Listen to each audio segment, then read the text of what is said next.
Good morning to everyone.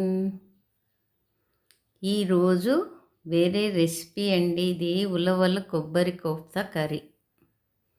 దీనికి కావాల్సినవి ఏంటంటే ఉడకబెట్టిన ఉలవలు, కొబ్బరి, పచ్చిమిర్చి, అల్లం, కొత్తిమీర ఇవన్నీ కావాలి. ఎట్లా తయారు చేసుకోవాలో చూద్దాం. ఉలవలు, కొబ్బరి, పచ్చిమిర్చి, అల్లం కలిపి మెత్తగా గ్రైండ్ చేసుకోవాలి ఫస్ట్. నెక్స్ట్ గ్రైండ్ చేసిన మిక్చర్ని శనగపిండి, ఉప్పు కలిపి చిన్న చిన్న ఉండలుగా చేసుకోవాలి. తర్వాత ఈ ఉండలన్నిటినీ మరిగే నూనెలోన వేయించుకోవాలి ఎర్ర రంగు వచ్చే వరకు. తర్వాత గ్రేవీ తయారు చేసుకోవాలి కదా. ఈ గ్రేవీ తయారీకి ఏమేమి కావాలి?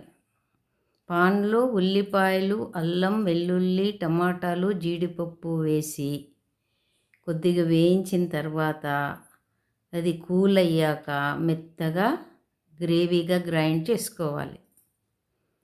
తర్వాత ఈ ఉలవల కోఫ్తా కర్రీని ఈ గ్రేవీలో కలిపేయాలన్నమాట.